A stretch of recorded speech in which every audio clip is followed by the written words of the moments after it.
से नहीं सुना तो हाथ तो छोड़ दिया ही था, आप मुंह भी बंद कर लो, मुंह भी बंद कर लो। और फिर काहे की रखो आँख। फिर ये आँख की शर्म अगर घर वाला न कहे तो वहां से धीरे से कोई गलत कर दे, इशारा कर दो, आँख को इशारा से काम दिखाओ, पहले हाथ से फिर मुख, और जब मुख की नहीं सुना तो मुंह भी बंद कर लो। फोकट चिल्लाना से कोई मतलब नहीं है। फिर आँख, आँख को इशारा कर दो, अगर सुना तो ठीक है, नहीं तो फिर आँख बंद लो। फिर ये संसार का देखना से भी कोई मतलब नहीं है। फिर तो आंख बंद करी को वो गोविंद का दर्शन करो, वो पार पाड़ो गुरु महाराज की जय हो। पर वो भी जना घर का अंदर जो दादाजी ने और भैया जी ने ना थोड़ी सी मर्यादा बना कर रखेल है, तो उनकी आंख को इशारों भी काम करोगे, उनकी आंख से डरेगा भी, नहीं तो जबरन आंख फाड़ी फाड़ी के देखना से भी कोई मतलब नहीं है। क्योंकि तुमने मर्यादा नहीं घर में बनाई, खुद ने दबाव बनाई कर नहीं रखो, खुद ने दूरी बनाई कर नहीं रखी। सबसे बड़ी समस्या हमने घर में दूरी नहीं बनाई, बहू बेटी परिवार में अम्मस घम्मस सबका बीच में खोप बैठा, तो वो कहीं गुलर तुम्हारी सुनज वो नहीं सुनेगा। हमको पहले दूरी बनाई के रखना पड़ोगे, नहीं तो खूब लुपुड़ चुपुड़ बात न करी तो वो कहीं तुम्हारी आंख को मर्यादा करेगा महाराज। नहीं महाराज, एक समय निश्चित दूरी बनाता रहो, दूरी नहीं बनाएगा तो पार नहीं होएगा। ये माया अंत समय में भी हमको रोक लेगी, प्राण हमारे उस परमात्मा से नहीं मिलना देगो। क्योंकि एक अच्छा मिस्त्री लाया, मिस्त्री ने बहुत बड़ी दीवार बनाई, बहुत लंबी चौड़ी दीवार बनाई, तो एक ने पूछी मिस्त्री साहब आप बहुत जोरदार हो, आप बहुत जोरदार हो, फिर ये बीच बीच में गैप क्यों छोड़ दिया, हर 10 फीट पे गैप, हर 10 फीट पे गैप छोड़ दिया। मिस्त्री ने कहा भैया मैं बहुत अच्छा मिस्त्री हूँ, सब मालूम है, तुमने अच्छे के लिए लाए और अच्छा जब तो तुमने बुलाया, हाँ तो तू अच्छा है, पर ये गैप क्यों छोड़ दिया हर 10 फीट पे। बोले मैंने गैप इसके लिए छोड़ दिया, अगर ये गैप नहीं छोड़ूंगा और सलंग दीवार बना दूंगा तो दरार पड़ जाएगी। कहीं पड़ जाएगी?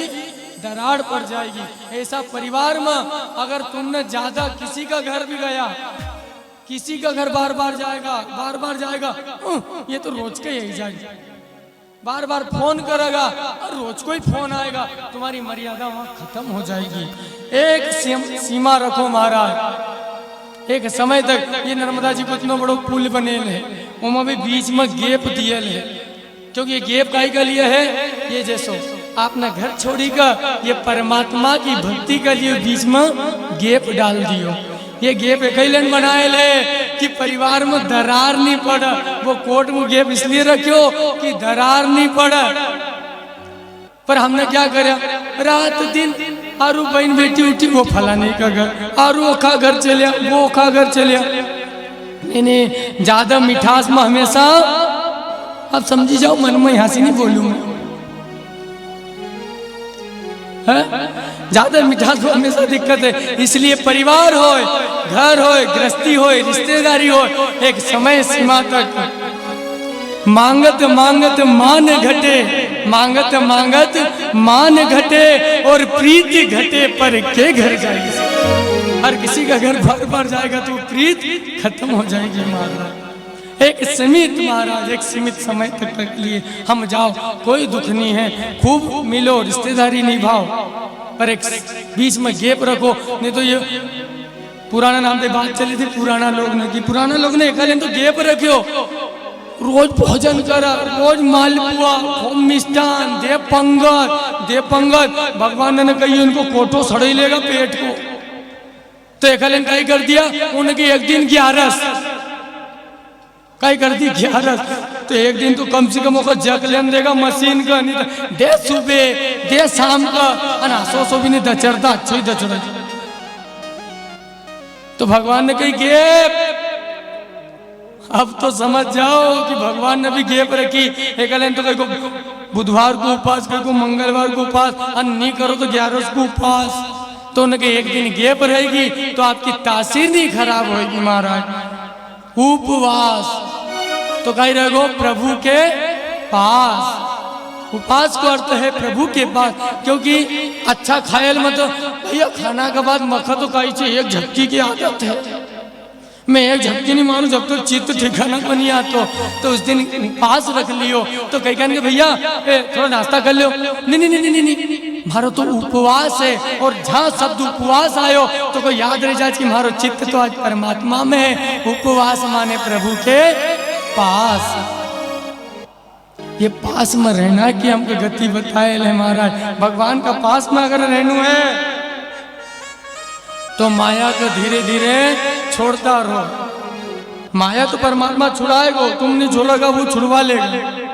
तो आज बाबा ना नगर खजूरी को त्याग करो।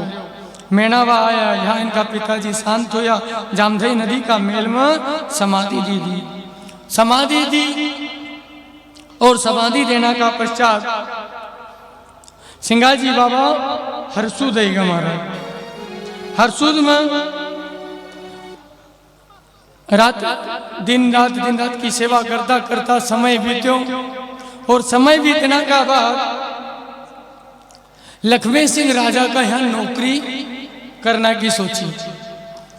तो अब जब वहां आया तो लोगों ने कही कि अपना गौली बाबू अपना नगर हरसूद में आए है, और ये गौली लोग गोधन अच्छो चराए।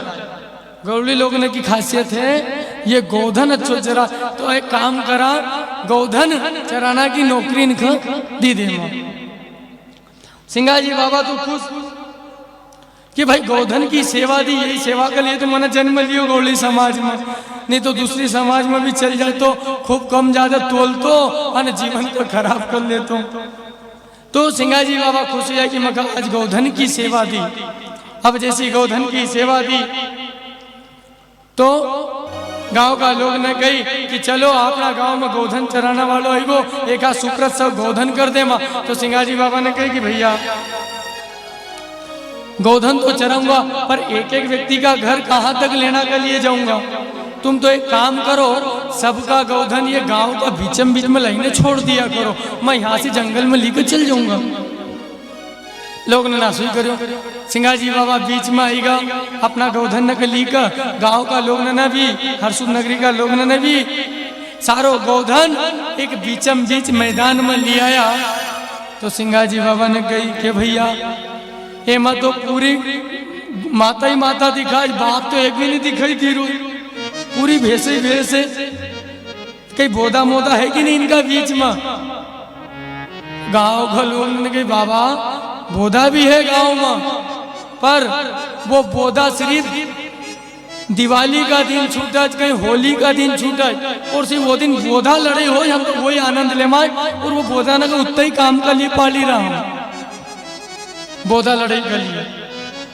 सिंगाजी बाबा ने मन में कही भैया मैं बंधेल जीवना को छुटकारो करना के लिए तो आयल है, जो जन्म जन्म से बंधेल है मैं उनको ही छुड़वाऊं। अपना मन में विचार करया कि नहीं नहीं भैया एक काम करो, जो जीव बंधेल है बोधा उनका भी छोड़ लाओ। कि जिस नगरी में अगर संत आयल हो और हम कोई बंधेल जीव रही जमा तो हमारा भी अहो भाग्य है महाराज। ये घर बटे अगर गंगा आयल है और हम परब नहीं ले माँ तो हमारा भी धन्य भाग है।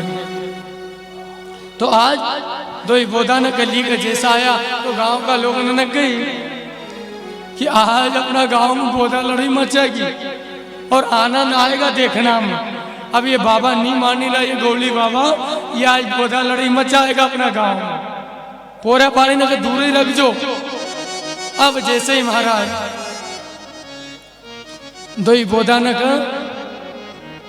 लाया और जैसे ही दो ही बोधा आया और दो ही बोधा न तो देखा कि उनका क्या ही मालूम, उनका तो रस्सी से छोड़ता धन लड़ाई करना की आदत।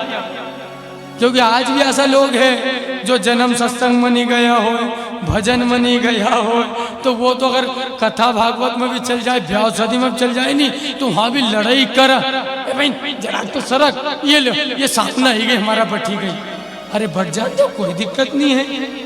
पर नहीं वो भी लड़ाई करेगा क्योंकि आदत रही। यहाँ गाड़ी लगा दी, यहाँ यो रख दी बैग, वो तीरथ में भी जाइने लड़ाई कर। हमने तीरथ में भी बहुत लोगों ने देख लिया, नर्मदा तट पे देख लो कितना बठेल रही नर्मदे हर अन पर एक नहीं सीधा रहता, एक नहीं सीधा रहता।